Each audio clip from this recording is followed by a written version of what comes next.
Episode 114 of Australia's #1 marketing show. Listen in as I have a fireside chat with the creator and star of Will It Blend, the most viral video marketing series ever. From day one, it increased sales by a massive 1,000%. Welcome to the Small Business Big Marketing Show, where successful small business owners share their secrets to take your marketing to the next level. Now here's your host, Tim Reid. Welcome back everyone to Australia's #1 marketing show. I'm your host, Timbo Reid. You are a motivated small business owner who wants to grow their business through some very clever marketing, and that is why we're here.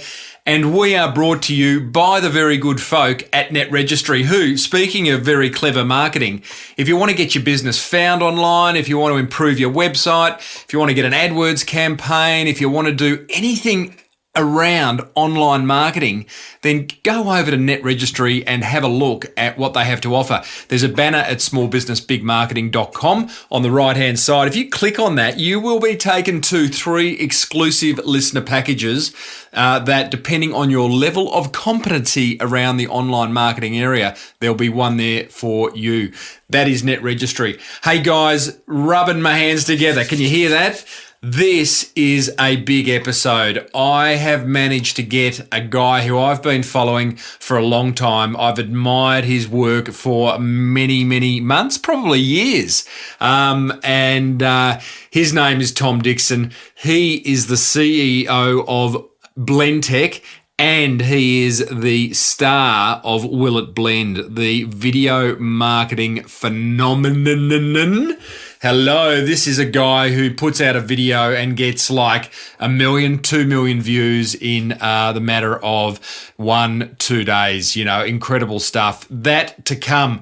Before we launch into that interview, the Deep Dive Mastermind, guys, it is going along at a cracking pace, and I've had a few listeners email me and send me voicemail messages asking for an update on what's going on in the Mastermind, and, you know, for whatever reason, they weren't able to do it at the time I launched.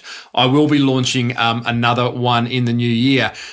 My Deep Dive Mastermind is exactly that, guys. It's myself and another currently 9 small business owners. So there is one seat left. We sit around a virtual table every Tuesday morning at 10 a.m. Melbourne time in Australia, and we belt through our marketing challenges and issues. I host it, I answer the questions, and the rest of the mastermind also puts their 2 bobs worth in as we go around the virtual table and each person asks a marketing question of me. And some of the things we've discussed, amazing. We have covered some serious marketing ground. It's like an intense version of this show, but it's actually exclusively for those who are sitting around the webinar with me.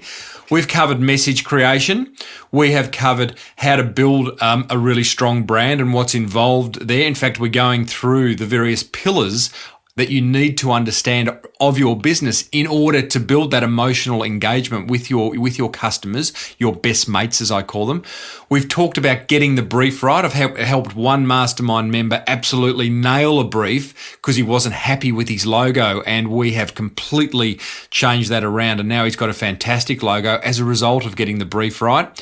We've talked about overcoming fear, particularly on your website. You know, I think often we forget that for every purchase decision, there is an element of fear involved, and we need to understand what our prospects are fearing and how we can help them overcome that in order for them to hand over their dough to us. So we've talked about that, given some strategies away on how to do that. We've talked about packaging up for value, so putting together packages that offer real value to your customers. We've talked about ways of using video marketing, you know, all sorts of different ways of using video marketing and creating those videos inexpensively.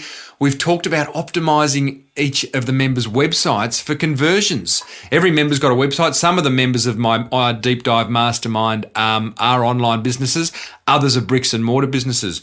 We had one member last week share exactly how he has developed this incredible emotional engagement in his online paint business, his offline bricks and mortar paint business, which was absolutely fantastic.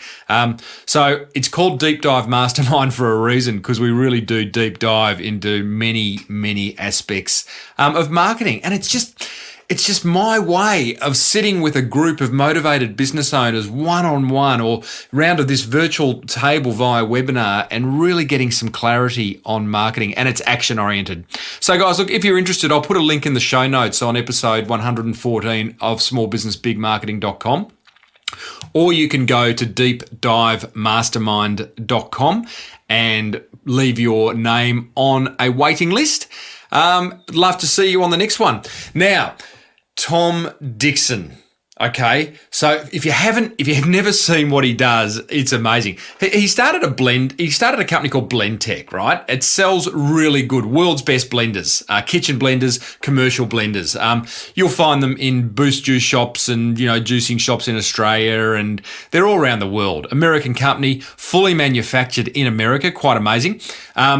And Tom started a few years ago a video series called Will It Blend, where it is extreme product demonstration, guys. You know that saying, don't tell me you're funny, tell me a joke? Well, Tom takes that saying to a new level. He walks the talk. This is extreme product demonstration where he takes something and blends it in his blender.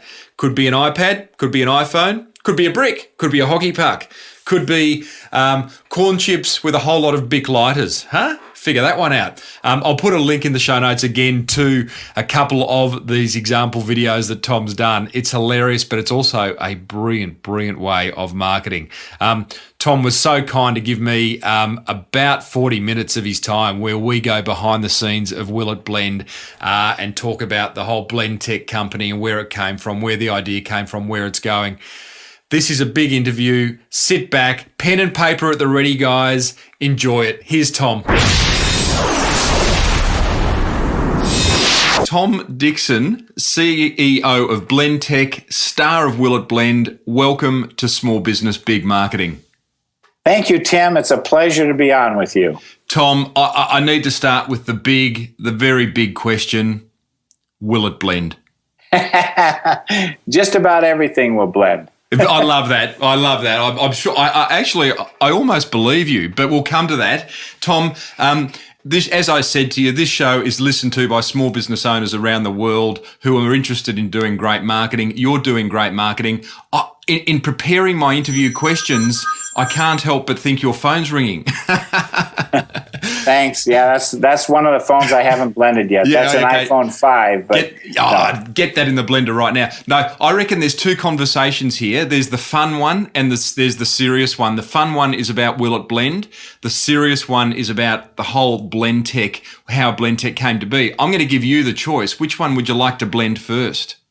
Oh, it doesn't matter. It doesn't matter? Okay. All right. Well, let's. I know how much our listeners want to learn about Will It Blend, so I'm going to do that second. Now, Tom, blendtec is your company. How did blendtec come to be? I understand it involved a vacuum and some wheat.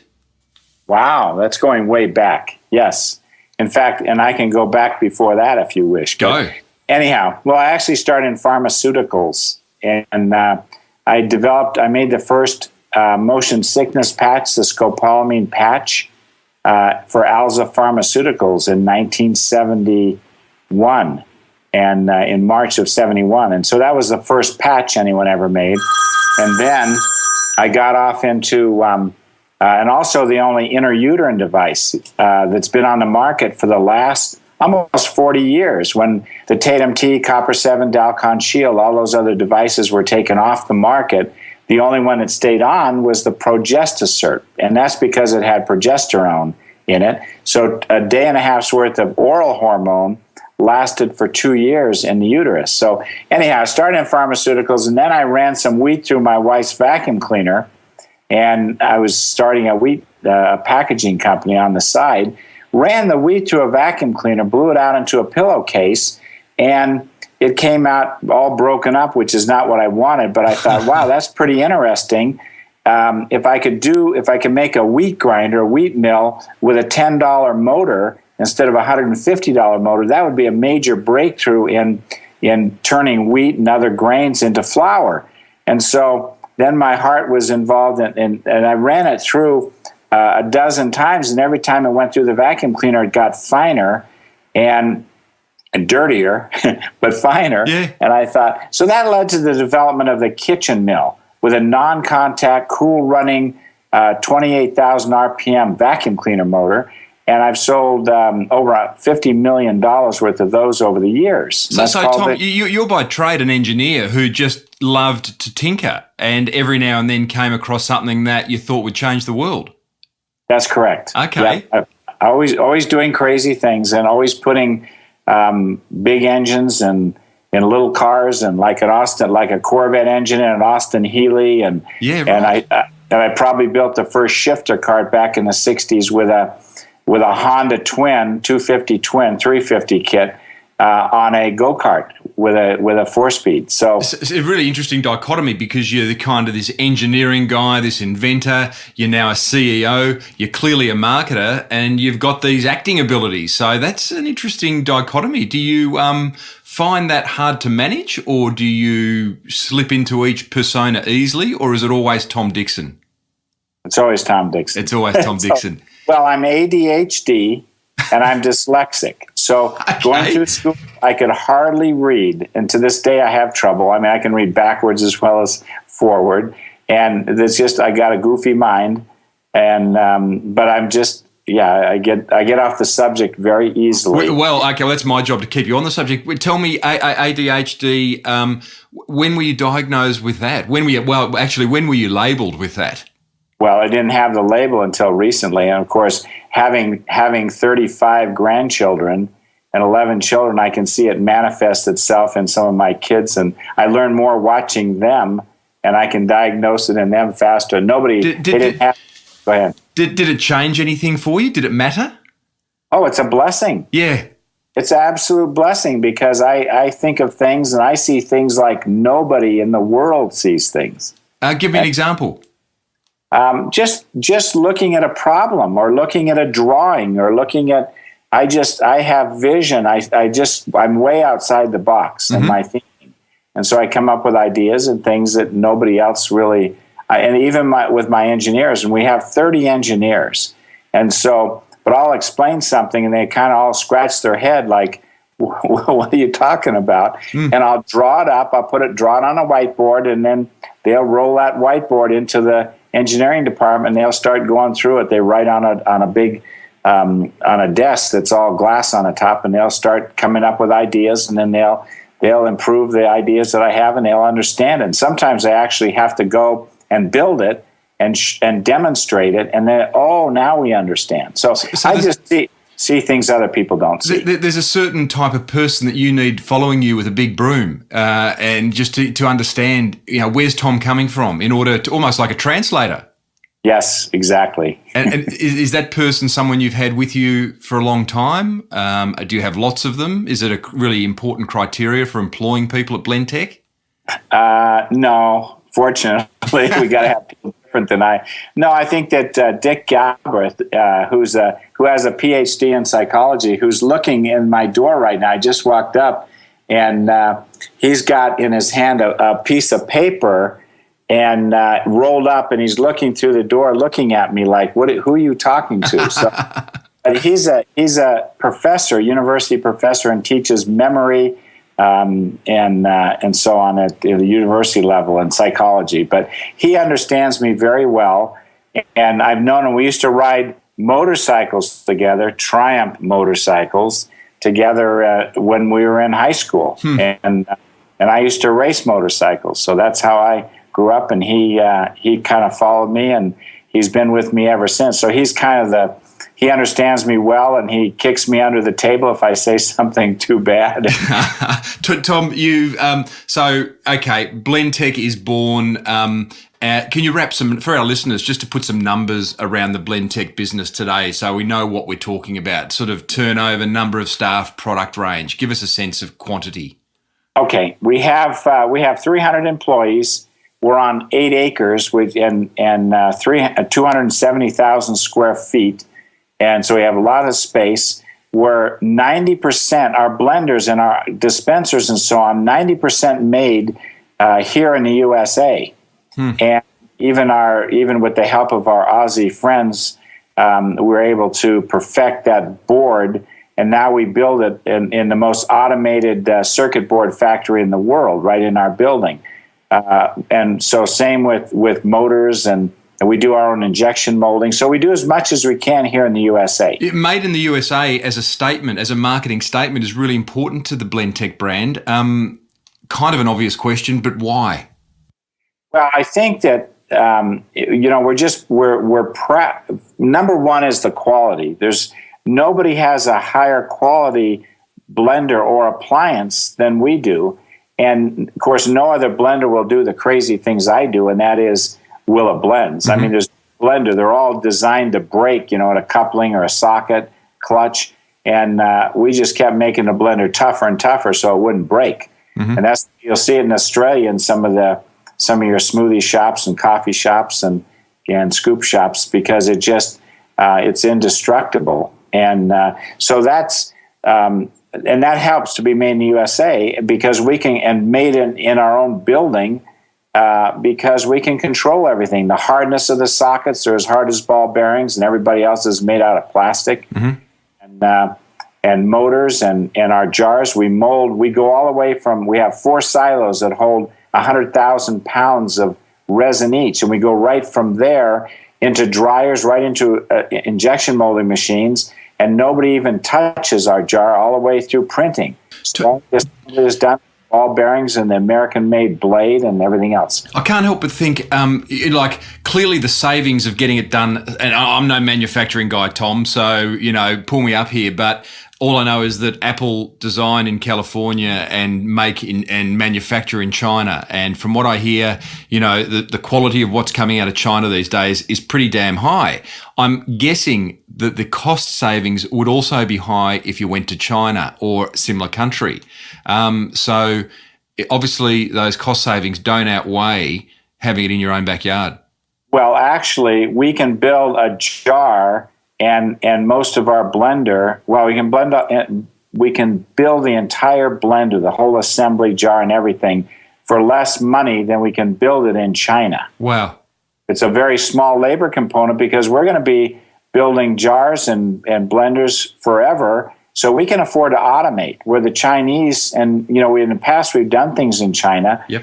But we find that we can produce product much higher quality than China or Mexico, and can also do it for less money.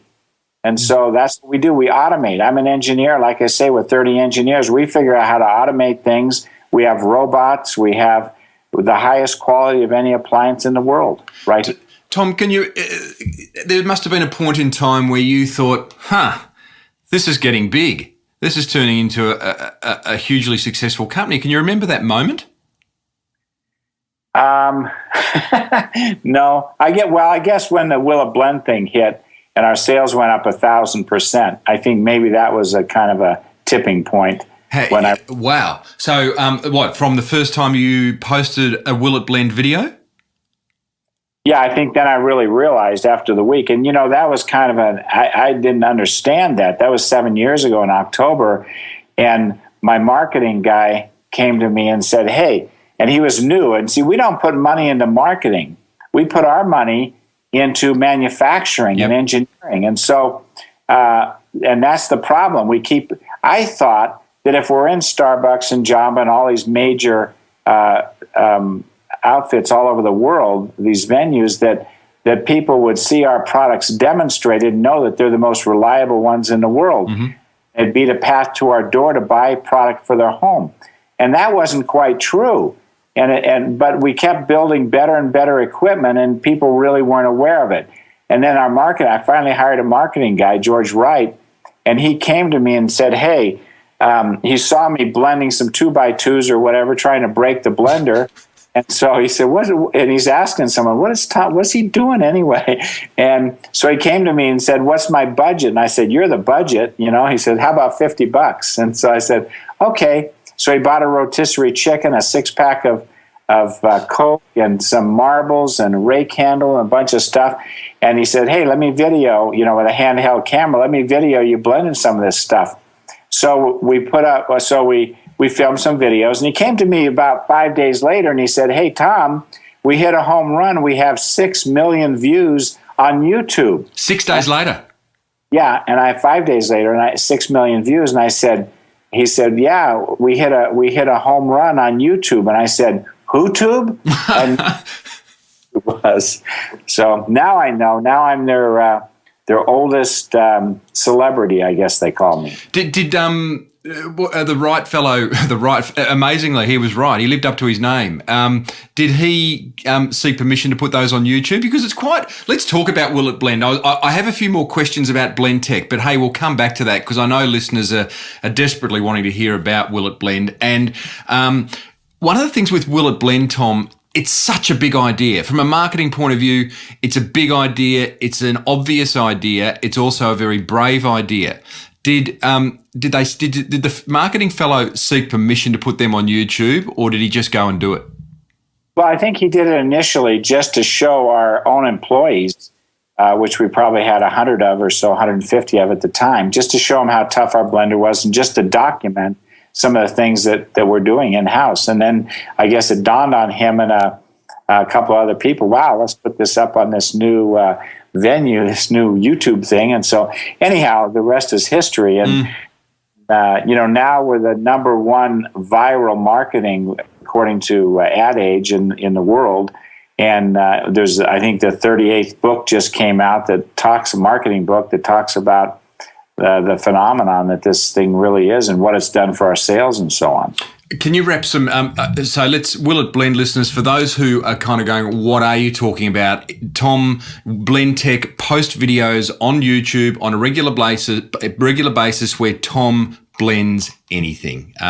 Tom, you can kind of describe it better than me. Do you want to wrap some numbers around it? Tell us what you've blended. Well, there's about 125 videos up, something like that, and we have about 500 million views, so 500 million views, both on YouTube, our own site, and other places. And so, and with those 125 videos, I've blended everything from, I think the most popular one has been the iPad, which has about 16 million views. An iPhone 3, I think, has 12 or 13 million views. Just recently, we did a Galaxy. I blended a Galaxy and an iPhone 5 together, which was kind of fun. And in a week, we had 5 million views on that. So we find that some of the more popular items, especially when you're comparing one with another, you get a lot more. You get a lot of, and some of them are pretty boring, but still, we'll get 100,000 views on those. And then we do. Occasionally, and our fans don't like this, but people like Coke and not Coke, but like Olympus and the camera folks and Nike and Ford and Fritos or Doritos and people like that will pay us a nice sum of money to feature their products. I mean, introducing a new Ford Fiesta, and things like that, and then. Sometimes our people really love it. Other times they say, wow, you've sold your soul. We can tell you're getting paid for this. And we're going to unsubscribe. But we have 500,000 subscribers. So every time we put a video up, 500,000 people, it goes right to their email. What's your favorite one and why, Tom? My favorite one is glow sticks. Yeah, that was fun. My wife shows up with these, and I said, I don't think so. What if we...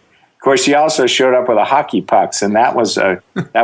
So I said, "There's no way I can blend those." But anyhow, the glow sticks are fun, and I think mainly if you watch the very end, where I blend them and I turn the lights off and I hold the jar up and I say, "Whoa, here's a 12-hour lantern," and then I go like I'm going to pour it down my throat, and my body turns into a skeleton, and my throat says, "Don't drink this," and so. That's my favorite one. And video guy came up with all that stuff. Tom, I showed my sons Will It Blend on the weekend, and one of them, looked at me. He's 14 years old, and he said, "Dad, would that actually sell more blenders?" So, the obvious, obviously it does. And clearly it's a massive awareness campaign. I mean, it's put you guys on the global map, not just of blenders, but of viral marketing and of a whole host of kind of different things. But how do you measure a will it blend video? And what is the kind of line between putting the video out and selling a blender? When we started, Tim, it was just these kids. They're average maybe 16 years old or something like that. And now, of course, here we are. Now these kids are 23, but the whole demographic has shifted. So I have people approach me that are in their 40s that say, "Oh, we show your videos to our kids." And so at first, what was the good thing that would happen is they'd walk into a store like a Costco or something where we're doing a demonstration. And the kids would say, "Hey, Mom, look at this," or "Dad, this is the blendtec Total Blender. This guy, he blends iPhones. This is so cool. It's the most powerful blender in the world," and on and on. And we found that about 1 out of 3 of those would actually buy the blenders because the parents trust the kids when it comes to techno stuff. Mm-hmm. And now, it's gone. So it's, went to the demographic average was like 26 and 36. And so now, we have people that are much older that are realizing, wow, this got to be a tough blender to be able to, if it'll blend all this other junk, it's sure going to blend our green smoothies and so on.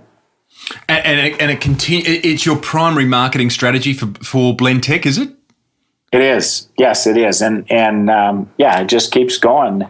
And even in some of these stores, we'll show Will It Blends. And it just happens to be a product that lends itself to destruction, to destroying things, and people like that. Tom, where do you film them, and what's the average cost of an episode of We Will It film Blend? them right in our.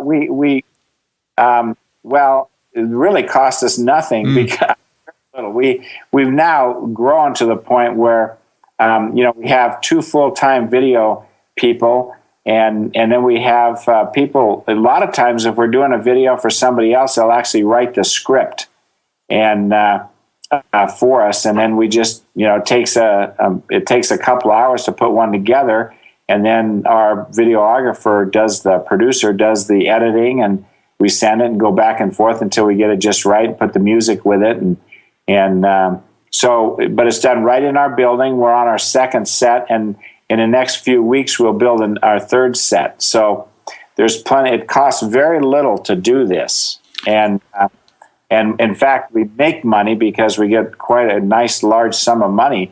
We can get views that nobody else can get, even the big folks.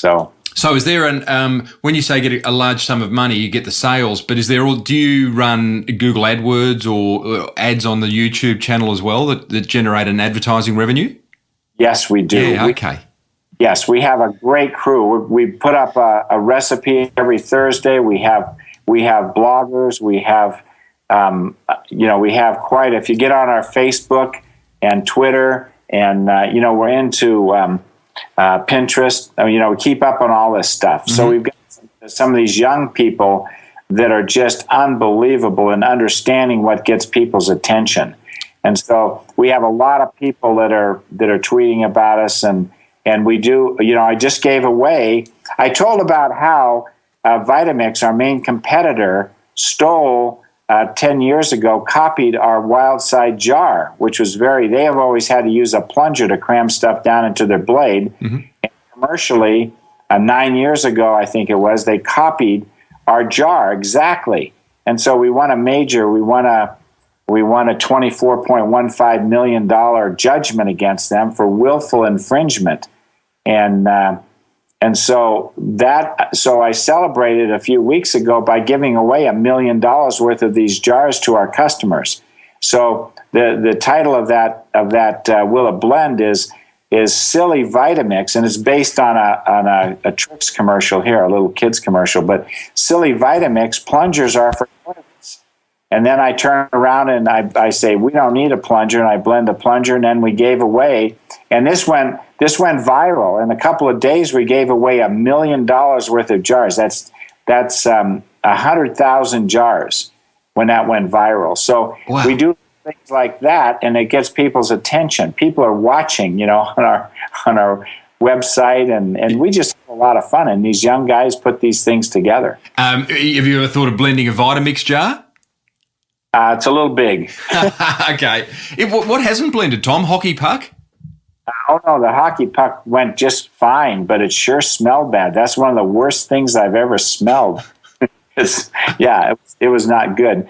And we're doing, you'll see in the next few weeks, we're going to put up some more things where we're blending, showing how our competitors' products fail.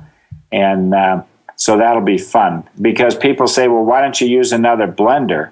And so you'll see why we don't use another blender, and I'll destroy several blenders in doing that. And then we'll also, the number one requested thing is blend another blendtec blender. When's that coming out? Well, we might have a little surprise coming up in the next week or so, because like that. It is the end of the world, the Mayan calendar and all. So something special might go up on Will It Blend in a couple of weeks. Oh, I like that one. Tom, what's it done for? What has Will It Blend done for Tom Dickson's personal brand? Clearly, it's put you on the map too. And what are some of the things that have kind of come your way as a result of being the star of Will It Blend?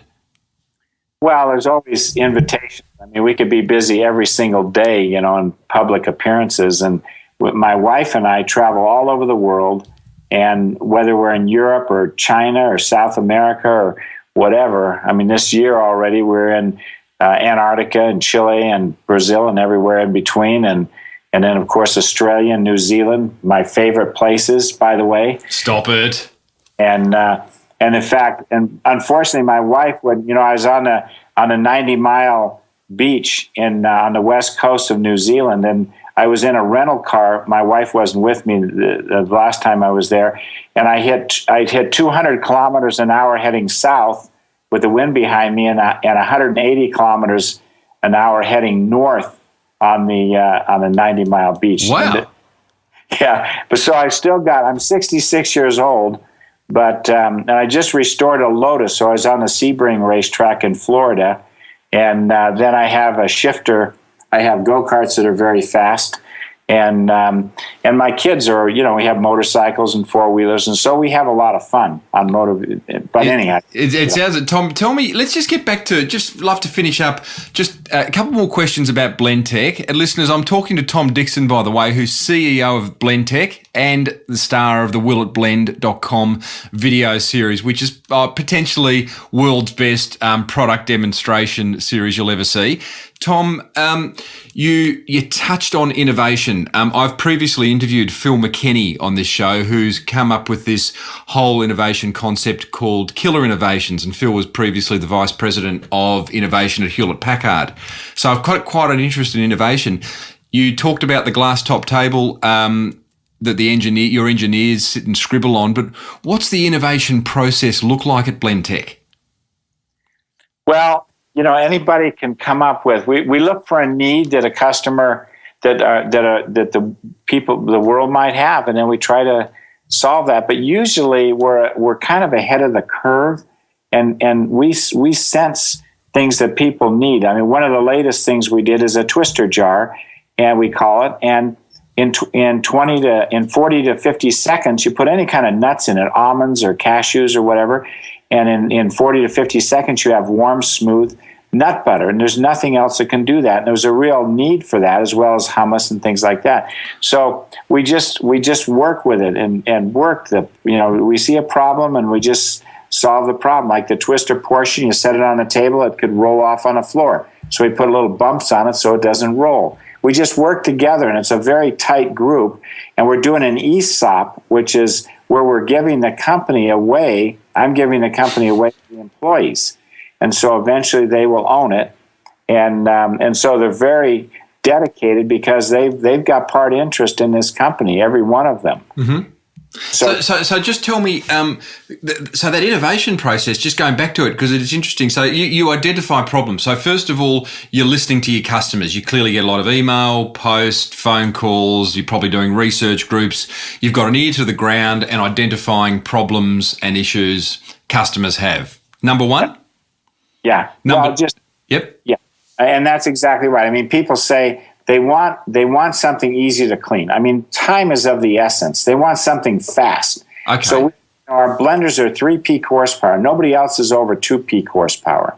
And so we have a lot of power. We invented the first program blender, so it goes slow and speeds up. And you can see that on the Discovery Channel. Things have done articles on this. But we want to get the job done fast. We want to be able to clean things fast. And we've solved problems like, for example, people want a real decent smoothie in a store. And you look at what McDonald's is doing, and our Mega Blender 15 years ago is the first one that they used.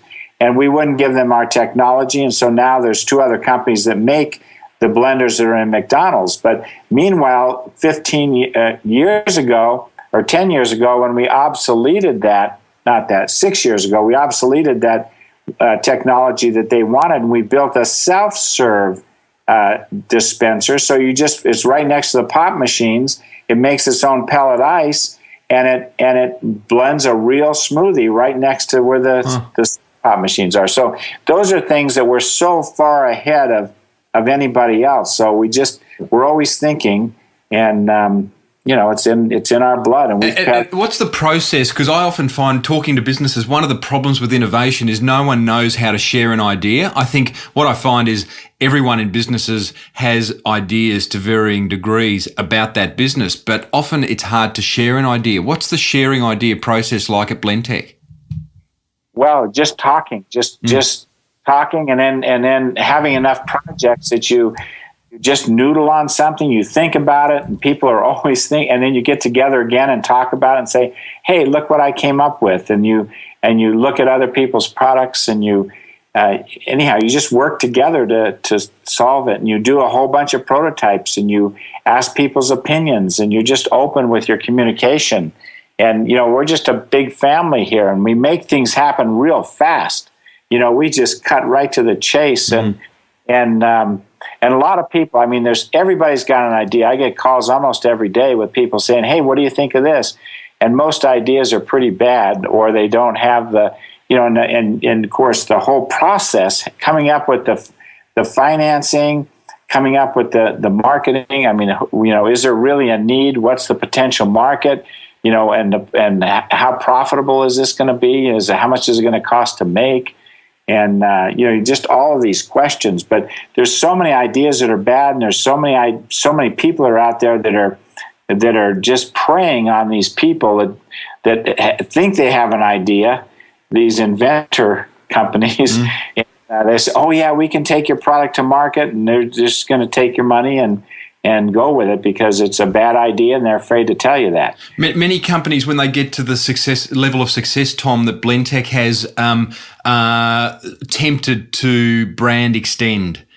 Go into other areas that they're just not good at, but they've got enough money in the bank that they think, why don't we try something new? Have you been tempted to do that? Yes, a lot, and it's really risky to get out of your comfort zone and to start some other ideas. You come across someone that's a real good salesperson, and they try to sell you on some idea. But yeah, you need to stick with what you're good at, and don't at the same time you gotta there's some peripheral things that might fit into what you're doing, but try not to jump all over the place and get off in the areas that you don't belong. You got to be very passionate about what you're doing. And beyond passionate, or you're never going to succeed. And you got to have help. You got to have friends. You got to have a wife, or at least some significant other that has a lot of interest in you, not going down the tubes. What's the? It's a great story, Tom. What's the hardest thing you find about running blendtec? The most challenging? At this juncture, just communication, but I think that I've got so much help now that, entrepreneurs start out and they just want to keep going, and they become in most cases, they want to be the president, the CEO, and they just can't do it. They might be innovative, but they can't run a company.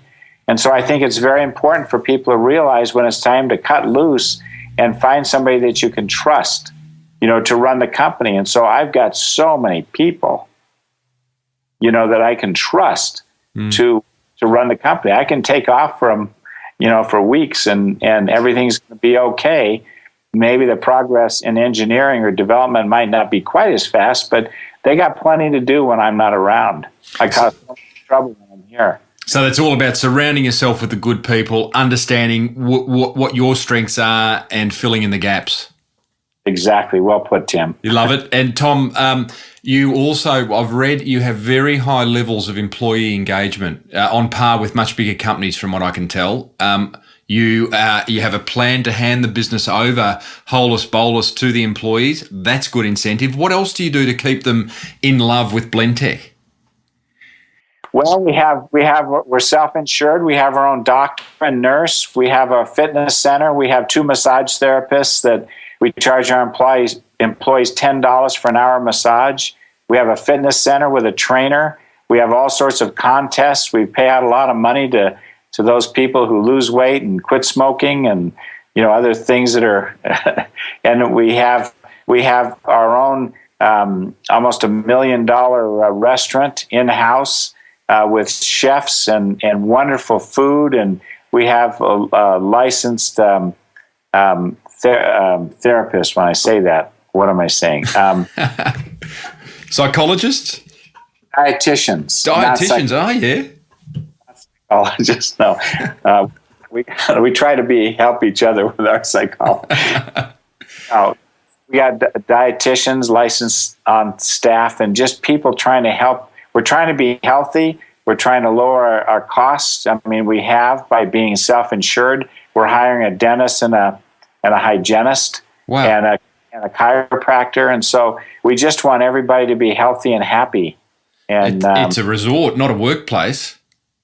Well, yeah, people work. They they have a lot of fun at the same time. We do a lot of things together as employees. Tom, I'd just like to finish with saying, there is, I think in today's world, the opportunity to bring ideas, not only to come up with ideas, but to bring them to market quickly and easily. There's never been a better time. There's a lot of people out there. I know there's a lot of people listening, including myself, who have ideas every day and are entrepreneurial by nature. What's your advice to people like that?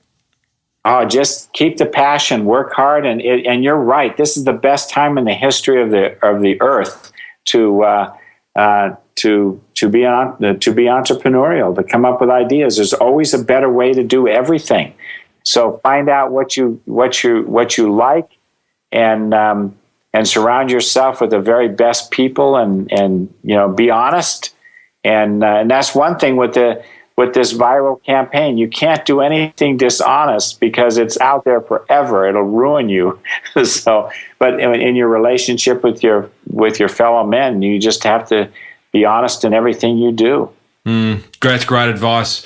Tom Dickson, it's been an absolute pleasure having you on Small Business Big Marketing. I was excited from the moment your guys said yes to you coming on. I really appreciate you spending the time and sharing that wisdom, because I know it's going to benefit a lot of our listeners and answer a lot of questions in their mind about so many aspects of marketing and being an entrepreneur. So thanks so much. Could you finish with a Small Business Big Marketing, will it blend? Sure. And thank you. The pleasure's mine. And will it blend? That is the question. Love it. Thanks so much, Tom. You're a gentleman. What about that? I thoroughly enjoyed that interview with Tom. I hope you enjoyed it just as much. There is some gold there. Go over to willitblend.com and have a look at the madness and mayhem Tom creates with his blenders. But, whilst there's a massive amount of humour and entertainment there is also brilliant marketing strategy, as Tom revealed. I remember a creative director in an advertising agency I once worked in saying to me, in fact, I went up to him, his name was Blackers, and I said, Blackers, I've just been put on a big piece of business that was spending millions and millions of dollars a year on their advertising, and I was kind of sort of shitting myself, to tell you the truth. And I sort of went up to Blackers and said, Blackers, what's the advertising first and foremost got to do? Because this is serious stuff. We're spending lots of money. The client wants to sell lots of products. And you know what his response was? Tim, it's got to entertain. First and foremost, advertising, marketing, communication has got to entertain in order to get the buyer's attention. And once you've got the attention, then the sell can kick in. And that's exactly what Tom is doing with Will It Blend. Go and have a look, guys.